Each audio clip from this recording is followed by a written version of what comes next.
Nah, makanya kalau Anda lihat nanti dua rodanya sebelah kiri itu sudah pecah ya ikhwan. Ini namanya penyergapan. Dari mana datangnya saudara? Terjadi tembak menembak, terjadi FPI melarikan diri, ini disergap, dibunuh. Nah, pada saat penyergapan tersebut ada dua laskar yang terluka. Yang pertama yang duduk di samping supir.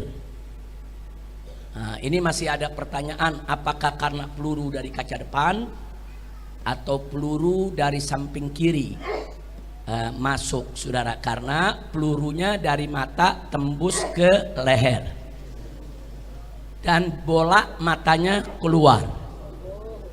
Nah, jadi masih ada pertanyaan, kalau peluru dari depan bola mata biasanya pecah, tapi kalau peluru dari belakang kepala menembus mendorong mata keluar, bisa jadi itu datangnya, tapi belum bisa kita buktikan. Ini kan mesti ada uji forensik ya kawan, ini dari mana. Tapi yang jelas yang duduk di samping supir sebelah kiri, bola mata kirinya keluar sehingga dia sekarat. Nah, dia sudah antara sadar dengan tidak sadar diri karena peluru tersebut. Hanya satu peluru menembus sampai ke mata.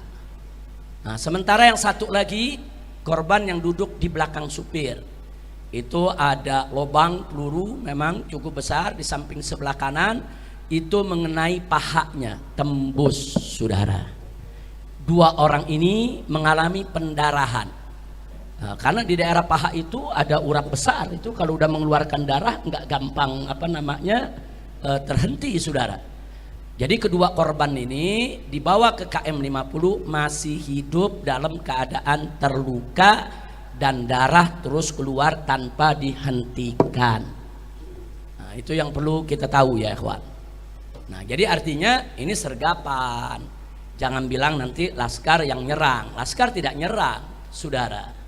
Baik, kita lanjutkan saudara.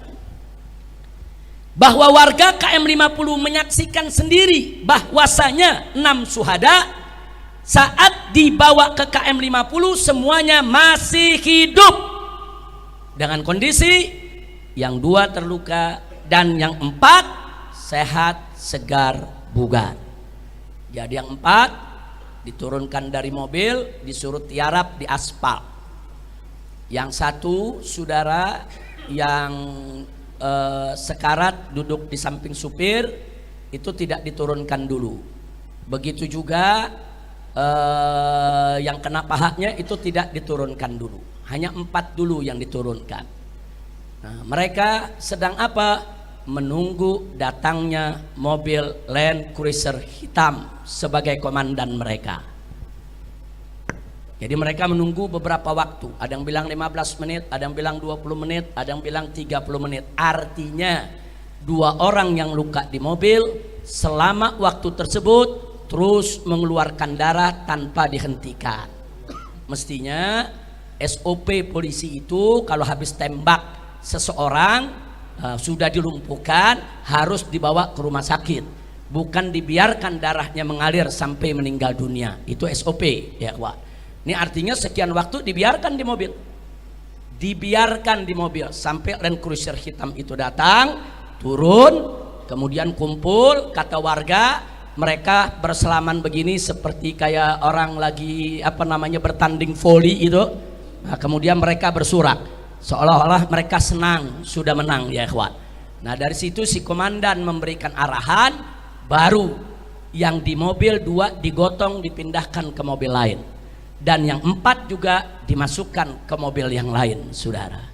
Artinya garis bawahi 6-6-nya masih hidup saat ada di KM 50 saudara. Baik, kita lanjutkan saudara. Nah, jadi jangan bilang laskar melakukan perlawanan, ada tembak menembak sampai ada yang mati 6 orang, 4 lari, bohong. Baik, saya lanjutkan saudara. Bahwa skenario siaran pers KM 50 yang digelar di Polda Metro Jaya berbeda dengan skenario rekonstruksi. Nah, Ternyata begitu direkonstruksi nggak sesuai dengan isi siaran pers. Dan berbeda juga dengan skenario sidang. Waktu sidang dagelan lain lagi ceritanya, saudara. Polisi yang dijadikan saksi. Nah, di mana menurut sidang, saudara, menurut polisi pelaku katanya di sidang, saudara, bahwa 2 laskar FPI yang terluka meninggal saat dilarikan rumah sakit akibat kehabisan